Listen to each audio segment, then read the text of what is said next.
Capítulo 16. Não seria seguro nos aproximarmos de Kirbusk daquele lado da dobra. Então decidimos montar nosso ataque a partir de Ravka a oeste, e isso significava lidar com a logística da travessia. Como Nadia e Zoya não conseguiram manter o alcaravão no ar com muitos passageiros adicionais, acertamos que Tullia escoltaria os Soldat-Sol para a costa leste da dobra e nos esperaria lá. Eles levariam um dia completo a cavalo, e isso daria ao restante de nós tempo suficiente para entrar em Ravka Oeste e localizar uma base adequada para acampamento. Então voltaríamos ao ponto de partida para levar os outros através da dobra, protegidos pelo meu poder. Embarcamos no alcaravão e poucas horas depois estávamos acelerando através da estranha neblina negra da dobra das sombras. Dessa vez, quando entramos na escuridão, eu estava preparada para o sentimento familiar que me tomou. Aquela sensação de similaridade. Ela era mais forte agora que eu tinha mexido com o Merzost, o mesmo poder que tinha criado aquele lugar. Eu a entendia melhor também. A necessidade que tinha levado Darkling a tentar recriar os experimentos de Morozova, um legado que sentia como se fosse seu. Os Volcras vieram para cima de nós e eu vislumbrei as silhuetas de suas asas. Ouvi seus gritos enquanto giravam em torno do círculo de luz que conjurei. Se dependesse do Darkling, logo eles estariam bem alimentados. Eu fiquei grata quando voamos para o céu sobre Ravka Oeste. O território a oeste da dobra tinha sido evacuado. Sobrevoamos vilas e casas abandonadas sem uma alma viva à vista. No fim, decidimos nos estabelecer em uma fazenda de maçãs ao sudoeste do que tinha sobrado de Novokirbusk, menos de 1,5 km das bordas sombrias da dobra. Chamava-se Tomikiana, o nome escrito na lateral da casa onde preparavam conservas, o celeiro cheio de prensas de cidra. Seus pomares estavam repletos de frutas que nunca seriam colhidas. A casa do proprietário era refinada, uma construção que parecia um pequeno bolo perfeito, mantida com cuidado e com uma cúpula branca no topo. Eu me senti quase culpada quando Herschel quebrou uma janela e escalou para dentro para destrancar as portas. Novos ricos, bufou Zoya, quando passamos pelos aposentos excessivamente decorados, cada prateleira ou mantel cheio de bonecos de porcelana e bibelôs. Jenny pegou um pouquinho de cerâmica. Viu? Eu gosto daqui, Edric protestou. É legal. Zoya fez um som como se fosse vomitar. Talvez o gosto venha com a idade. Sou apenas 3 anos mais novo que você. Então, talvez você esteja condenado a ser brega. A mobília tinha sido coberta com lençóis. Misha arrancou um e correu de quarto em quarto, com ele ondulando atrás de suas portas, como uma capa. A maioria dos armários tinham sido esvaziadas. Mas Herschel encontrou uma lata de sardinhas que abriu e compartilhou com um gata. Teríamos que enviar pessoas às fazendas próximas para procurar alimentos. Depois de garantir que não havia outros ocupantes, deixamos David, Jenny e Misha para começarem a buscar materiais para a produção do lumia e pólvoras. Então, o restante de nós reembarcou no alcaravão para cruzarmos de volta para Ravka. Tínhamos planejado nos reunir com os Soldat-Sol no monumento a Sancta Anastácia, que ficava em uma colina baixa perto do que um dia foi Tismena. Graças a Anastácia, Tismena tinha sobrevivido à praga debilitante que tinha consumido metade da população dos vilarejos próximos. Mas Tismena não tinha sobrevivido à dobra.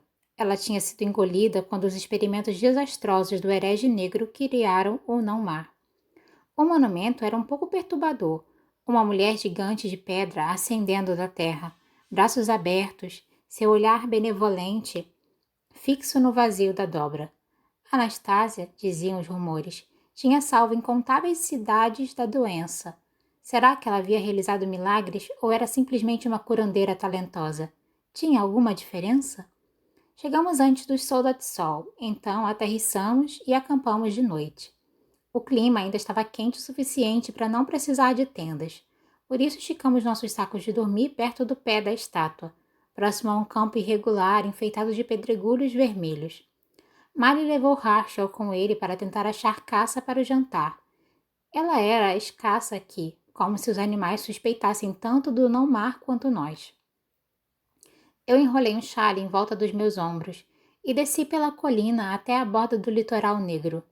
2 dias, pensei, observando as névoas escuras cerradas. Eu sabia que era tolice pensar que eu entendia o meu futuro. Toda vez que tinha tentado prever meu destino, minha vida tinha virado de cabeça para baixo. Ouvi um som leve de algo arranhando atrás de mim. Eu me virei e congelei. Nikolai estava empoleirado em cima de uma rocha alta. Ele estava mais limpo do que antes, mas vestia as mesmas calças compridas maltrapilhas. As garras de seus pés seguravam na crista da pedra, e suas asas de sombras batiam gentilmente no ar, seu olhar negro e inescrutável. Eu tinha torcido para que ele se mostrasse novamente, mas agora eu não sabia o que fazer. Será que ele tinha estado nos observando? O que ele tinha visto? O quanto havia compreendido? Cuidadosamente coloquei a mão no bolso, temerosa de que qualquer movimento súbito o fizesse fugir.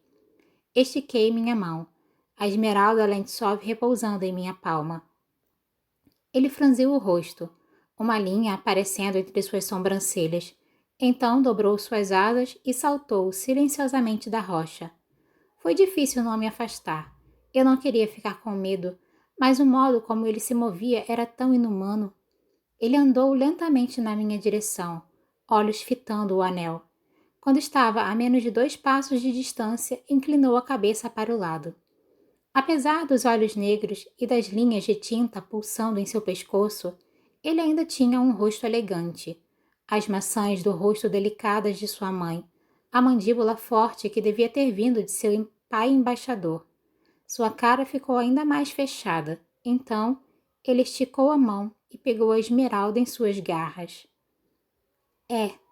As palavras morreram nos meus lábios. Nikolai virou a minha mão e colocou o anel em meu dedo. Minha respiração foi pega entre um riso e um soluço. Ele me reconhecia. Eu não consegui parar as lágrimas que se acumulavam em meus olhos. Ele apontou para minha mão e fez um gesto abrangente. Eu levei um instante para entender o que ele queria dizer. Ele estava imitando o meu jeito de me mover quando eu conjurava. Você quer que eu convoque a luz? Seu rosto permaneceu impassível. Eu deixei a luz do sol acumular na palma de minha mão. É isso? O brilho pareceu eletrizá-lo. Ele agarrou minha mão e bateu com ela contra seu peito. Eu tentei me retrair, mas ele segurou minha mão no mesmo lugar. Sua pegada era como uma prensa, fortalecida pela monstruosidade que o Darkling tinha colocado dentro dele. Eu balancei minha cabeça. Não! Mais uma vez ele usou minha mão para dar um tapa contra seu peito, um movimento quase frenético. Eu não sei o que meu poder faria com você, protestei. O canto de sua boca se curvou, uma lembrança remota do sorriso seco de Nikolai. Quase dava para ouvi-lo dizer: realmente, querida, o que poderia ser pior do que isso? Embaixo da minha mão, seu coração batia, constante e humano. Eu soltei uma longa respiração. Tudo bem, disse eu. Vou tentar. Eu conjurei uma luz bem fraca, deixando-a fluir pela palma da minha mão. Ele fez uma careta, mas continuou a segurar minha mão com firmeza. Eu fiz um pouco mais de força, tentando guiar a luz para ele, pensando nos espaços vazios, deixando-a penetrar sua pele. As rachaduras negras em seu torso começaram a diminuir. Eu não podia acreditar no que eu estava vendo. Será que poderia ser tão simples assim? Está funcionando, disse eu com a respiração ofegante. Ele fez uma expressão de dor, mas acenou para que eu continuasse pedindo mais. Eu chamei a luz para ele, observando as veias negras perderem força e recuarem. Ele estava arfando agora, seus olhos fechados. Um chiado baixo e doloroso saía de sua garganta. Sua pegada em seu pulso era como ferro. Nikolai? Então eu senti alguma coisa empurrar de volta, como se a escuridão dentro dele estivesse lutando. Ela fez pressão contra a luz e, de repente, as rachaduras explodiram para fora, tão escuras quanto antes, como as raízes de uma árvore que bebia profundamente de água envenenada. Nikolai se retraiu e se afastou de mim com um rosnado frustrado. Ele olhou para baixo, para seu próprio peito, sofrimento estampado em seu rosto. Não adiantava. Apenas o corte funcionava no Gentevoia. Talvez eu destruísse a coisa dentro de Nikolai, mas o mataria junto. Seus ombros caíram, suas asas ondulando com o mesmo movimento da dobra. Pensaremos em alguma coisa.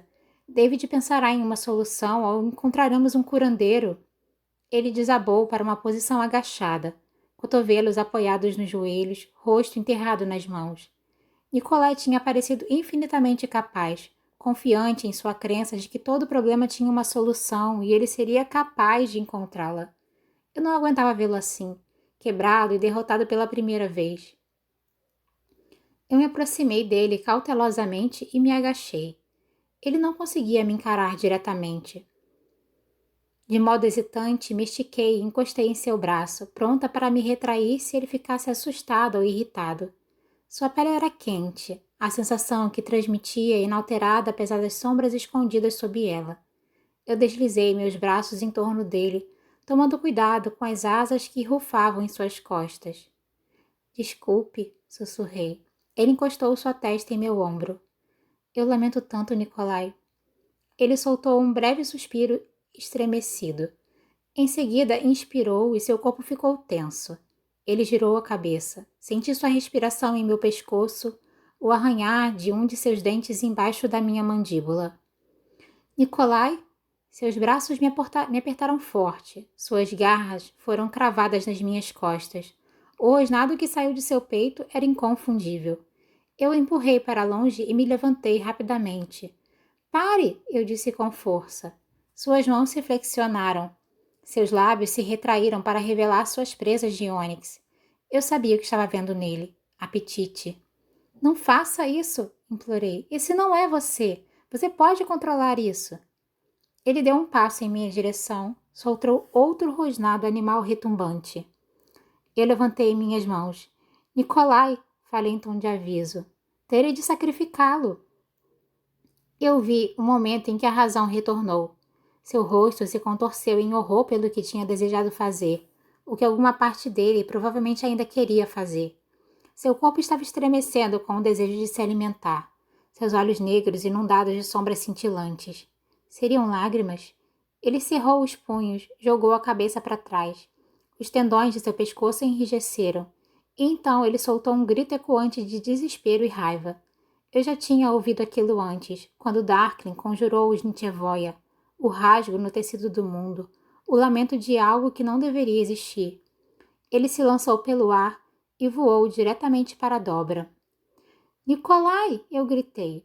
Mas ele já tinha ido embora, engolido pela escuridão voraz, perdido para o domínio dos Volcras. Houve passos e me virei para ver Mali, Harshal e Zoya correndo em minha direção, Ongata miando e correndo entre suas pernas. Harshal estava segurando sua pederneira e Mali preparando o rifle. Os olhos de Zoya estavam regalados. Aquilo era um Nitevoia? Eu balancei minha cabeça. Era Nikolai. Eles congelaram. Ele nos encontrou? Disse Mali. Ele tem nos acompanhado desde que deixamos o Zodíaco. Mas o Darkling? Se ele fosse uma criatura do Darkling, já estaríamos mortos. Há quanto tempo sabe que ele está nos seguindo? Perguntou Zoya irritada. Eu o vi uma vez na mina de cobre. Não havia nada que pudesse ser feito. Poderíamos ter pedido para Malha atravessá-lo com uma flecha, disse Harshal. Eu apontei um dedo para ele. Eu não abandonaria você e não vou abandonar Nikolai. Calma, disse Malha dando um passo para frente. Ele se foi agora e não faz sentido brigar por isso. Harshal, vai acender uma fogueira. Zoya, o galo silvestre que pegamos precisa ser limpo. Ela olhou fixamente para ele e não se mexeu. Ele revirou os olhos. Tudo bem, eles precisam ser limpos por outra pessoa. Por favor, vá achar alguém em quem ficar mandando? Com prazer. Harshal guardou a pederneira na manga. Eles estão todos malucos, Ongata, ele disse para a gatinha. Exércitos invisíveis, príncipes monstruosos. Vamos tacar fogo em algo. Eu esfreguei a mão nos olhos quando foram embora. Você vai gritar comigo também? Não. Eu já desejei flechar Nikolai várias vezes, mas isso parece um pouco mesquinho agora. Estou curioso sobre esse anel, contudo. Eu tinha esquecido da enorme joia em minha mão. Eu a peguei e a enterrei em meu bolso. Nikolai me deu isso lá no Zodíaco. Achei que ele pudesse reconhecer o anel, quem sabe.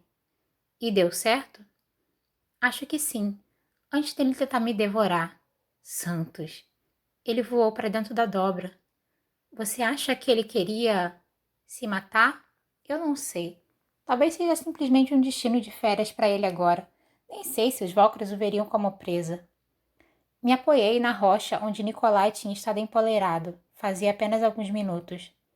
Ele tentou fazer com que eu o curasse. Não funcionou. Você não sabe o que será capaz de fazer depois que os amplificadores forem combinados. Quer dizer, depois de eu assassinar você? Alina, nós não vamos conversar sobre isso. Você não pode simplesmente puxar as cobertas sobre a cabeça e fingir que isso não está acontecendo. Posso e vou. Você está sendo insolente. E você está sendo nobre, se sacrificando e me deixa com vontade de bater em você. Bem, isso é um começo. Isso não é engraçado. Como devo lidar com isso? Ele perguntou.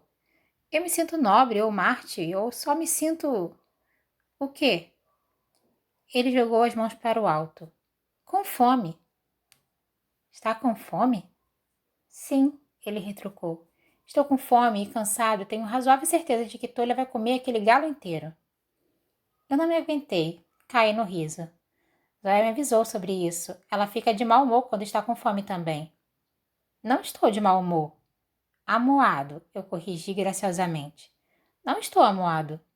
Tem razão, disse eu, tentando conter as risadas. Definitivamente está mais para um bico do que amuado. Ele agarrou minha mão e me puxou para um beijo. Ele mordiscou minha orelha com força. Ai! Eu avisei a você que estava com fome. Você é a segunda pessoa a tentar me morder hoje. Ah, vai piorar bastante. Quando chegarmos no acampamento, pedirei para ouvir o terceiro conto de Craig. Contarei a Rachel que você prefere cachorros. Contarei a Zoya que não gosta do cabelo dela.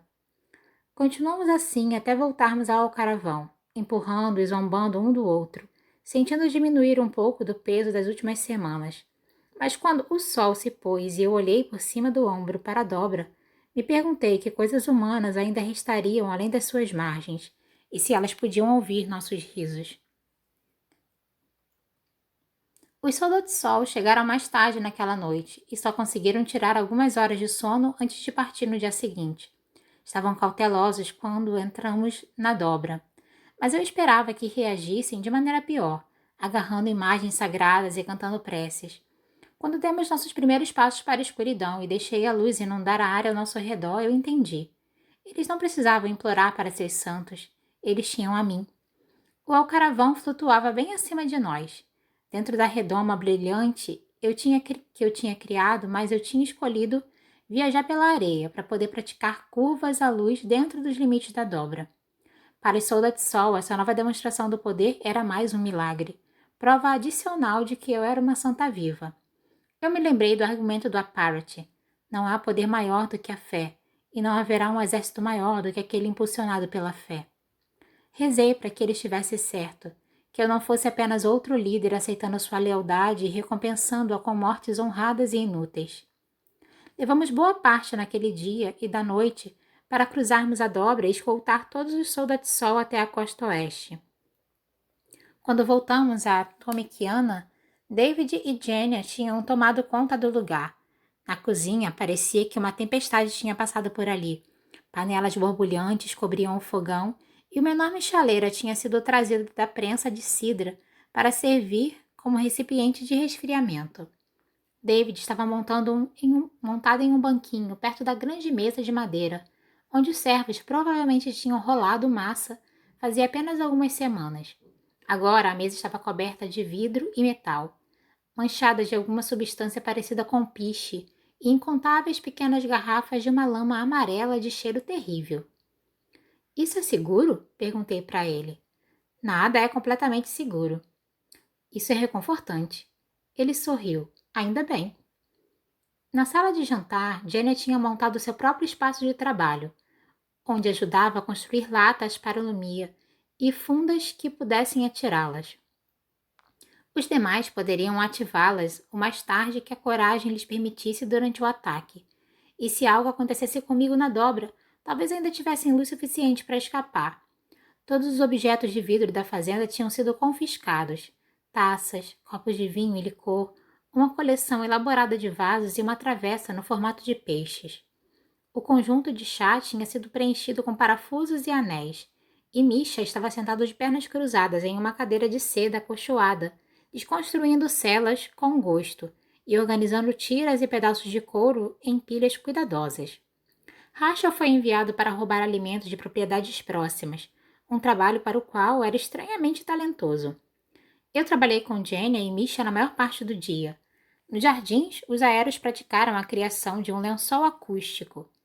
Era uma variante do truque que Zoya tinha feito depois do desmoronamento da caverna. E eu torcia para que ele nos permitisse entrar na dobra e assumir posições no escuro sem atrair a atenção dos Valkyries. Seria uma medida temporária, na melhor das hipóteses, mas precisávamos apenas que durasse o suficiente para armar a emboscada. De vez em quando, meus ouvidos estalavam e todo o som parecia ser abafado, e então eu ouvia Nadia como se ela estivesse no mesmo recinto, ou a voz de Edric retumbando em meu ouvido.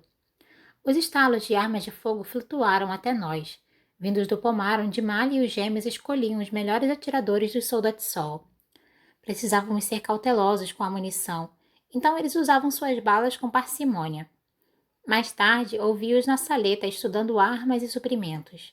Arranjamos um jantar de maçãs, queijo duro e pão preto, dormido que Rachel encontrou em uma despensa abandonada. A sala de jantar e a cozinha estavam uma bagunça, então acendemos uma grande fogueira na lareira do salão de recepção e montamos um piquenique improvisado. Espalhados no chão e nos sofás de moiré, assando pedaços de pão espetados em galhos contorcidos de macieira. Se sobrevivermos a isso, disse eu, abanando os dedos do pé perto do fogo, precisarei achar um jeito de compensar essas pessoas pelos danos que causamos. Zoya deu um riso de escárnio. Eles serão forçados a redecorar. Estamos lhe fazendo um favor. E se não sobrevivermos, observou David, toda essa área será envolvida pelas sombras. Tolha empurrou para o lado uma almofada florida. Talvez seja a melhor opção. Rachel tomou um gole de cidra da jarra que Tamar tinha trazido da prensa. Se sobreviver, a primeira coisa que farei é voltar aqui e nadar em um tanque disso. Vá com calma, Rachel, disse Tamar. Precisamos de você alerta amanhã. Ele resmungou. Por que as batalhas têm sempre que ser tão cedo? Relutante, ele passou a jarra para um dos Soldat-Sol. Nós repassamos o plano até garantir que todos soubéssemos exatamente onde está e quando. Entraríamos na dobra ao amanhecer. Os aéreos entrariam primeiro para criar o lençol acústico e ocultar nossos movimentos dos Valkyries. Eu ouvi Nadia sussurrando com Tamar sobre não querer Edric com eles, mas Tamar argumentou com força de que deveriam incluí-lo. Ele é um guerreiro, ela tinha dito. Se eu fizer acreditar que agora é menos do que isso, ele nunca descobrirá que pode ser mais. Eu iria com os aéreos, caso algo desse errado. Os atiradores e outros grixas nos seguiriam. Planejamos a emboscada no centro da dobra, quase diretamente entre Kirbusk e Novo Kirbusk. Uma vez que tivéssemos localizado o esquife do Darkling, eu iluminaria o não-mar, curvando a luz para nos manter invisíveis. Se isso não fizesse parar, nossos atiradores fariam. Eles reduziriam o número de soldados do Darkling e então Rachel e os aéreos estariam encarregados de criar caos suficiente para que os gêmeos e eu pudéssemos embarcar no esquife, localizar os alunos e levá-los para algum lugar seguro. Uma vez que estivessem fora dali, eu poderia enfrentar o Darkling. Com alguma sorte, ele seria pego de surpresa. Jenny e David permaneceriam em Tomikiana, com Misha. Eu sabia que Misha insistiria em vir conosco, então Jenny tinha colocado um sonífero em seu jantar. Ele já estava bocejando, encolhido perto da lareira, e eu esperava que ainda estivesse dormindo quando partíssemos de manhã. A noite se esticava. Eu sabia que precisávamos descansar, mas nenhum de nós estava com sono. Algumas pessoas decidiram se deitar perto da fogueira no salão de recepção, enquanto outras se espalharam pela casa em pares. Ninguém queria ficar sozinho aquela noite. Jenny e David tinham trabalho a fazer na cozinha. Tamar e Nadia desapareceram cedo. Eu pensei que Zoya escolheria alguém dos Soldat-Sol, mas quando saí pela porta fora, ela ainda estava observando o fogo. Um gato ronronando em seu colo. Caminhei pelo corredor escuro até a sala onde Mali fazia a última verificação das armas e equipamentos. Era uma visão estranha, ver pilhas de armas e munição amontoadas no tampo de mesa de mármore próximo das miniaturas emolduradas da dona de casa e uma coleção bonita de caixas de rapé. Já estivemos aqui antes, disse ele. É mesmo? Quando saímos da dobra pela primeira vez, paramos no pomar, que não era muito longe da casa. Lembrei dele quando estávamos lá fora praticando tiro. Eu me lembrei. Parecia ter sido uma eternidade atrás. As frutas nas macieiras eram pequenas e azedas demais para comer. Como os soldados de sol se saíram hoje? Nada mal. Apenas alguns deles conseguem atirar a uma boa distância, mas, se tivermos sorte, isso é tudo o que precisaremos. Muitos deles lutaram no primeiro exército, então existe pelo menos uma chance de que mantenham a calma. O som de risos flutuou até nós, vindo do salão de recepção. Alguém, Herschel eu suspeitava, tinha começado a cantar, mas a sala estava quieta e consegui escutar o início de uma chuva. Mali, disse eu, você acha que isso é causado pelos amplificadores? Ele franziu as sobrancelhas, verificando a mira em seu rifle. O que quer dizer? Será que foi isso que nos juntou? Meu poder e o seu? Será que é por isso que viramos amigos? Por isso que... A frase ficou sem terminar. Ele pegou outra arma, olhou dentro do cano. Talvez isso tenha nos juntado, mas não foi isso que fez de nós o que somos hoje. Não tornou você a garota que conseguiu me fazer rir quando eu não tinha nada. Com certeza não me tornou o idiota que não deu valor a isso. O que quer que exista entre nós, fomos nós que construímos. Pertence a nós. Então ele colocou o rifle de volta e limpou suas mãos em um trapo. Venha comigo, disse ele, pegando minha mão e me puxando atrás dele. Nós nos movemos pela casa escurecida. Ouvi vozes cantando alguma canção sacana pelo corredor, passos acima quando alguém correu de um quarto para outro. Pensei que Mali poderia me levar pela escada para os quartos. Acho que estava torcendo por isso, mas em vez disso ele me conduziu pela ala leste da casa, passando por uma sala de tear silenciosa, uma biblioteca, até chegarmos a um vestíbulo sem janelas, com espátulas, pás e pedaços de madeira enfileirados. Agradável? Espere aqui. Ele abriu uma porta que eu não tinha visto, embutida na parede. Na luz fraca, vi que ele levava algum tipo de estufa longa e estreita. A chuva batia com ritmo constante contra o teto abobadado e as paredes de vidro. Mali foi mais fundo no aposento, acendendo lanternas posicionadas na beirada de uma piscina refletora esguia. Macieiras estavam alinhadas ao longo das paredes, suas copas densas com agrupamento de flores brancas. Suas pétalas estavam derramadas como neve no chão de ladrilhos vermelhos e flutuavam na superfície da água. Eu segui Mali pela lateral da piscina. O ar ali dentro era ameno, adocicado por flores de maçã e enriquecido pelo cheiro do solo argiloso. Lá fora, o vento acelerava e uivava com a tempestade, mas ali dentro era como se as estações tivessem sido suspensas. Tive a estranha sensação de que poderíamos estar em qualquer lugar, que o resto da casa tinha simplesmente desaparecido e nos encontrávamos completamente sozinhos. Na outra ponta do aposento havia uma mesa colocada no canto. Um chale havia sido acomodado sobre o encosto vazado de uma cadeira. Havia uma cesta de apetrechos de costura descansando em um tapete com padrão de flores de macieira. A dona da casa devia vir aqui para costurar, para bebericar seu chá da manhã. De dia, ela teria uma visão perfeita dos pomares através das grandes janelas em arco. Um livro estava aberto na mesa. Olhei para as páginas. É um diário, disse Mali. Estatística sobre a plantação da primavera, o progresso das árvores híbridas. Os óculos dela, disse eu, pegando a armação de arame dourado. Será que ela está sentindo falta deles? Mali se inclinou contra a borda de pedra da piscina. Já parou para imaginar como teria sido se os examinadores Grisha tivessem descoberto seu poder no Keranzi? Às vezes. Ravka seria diferente. Talvez não. Meu poder era inútil antes de encontrarmos o cervo. Sem você, talvez nunca tivéssemos localizado qualquer dos amplificadores de Morozova. Você seria diferente, ele falou. Coloquei a armação delicada de lado e folheei as colunas de números e a escrita delicada. Que tipo de pessoa eu teria sido? Será que teria sido amiga de Genya ou simplesmente a visto como sua serva? Teria tido a confiança de Zoya? Sua arrogância seria fácil? Sua arrogância fácil? O que o Darkling teria sido para mim?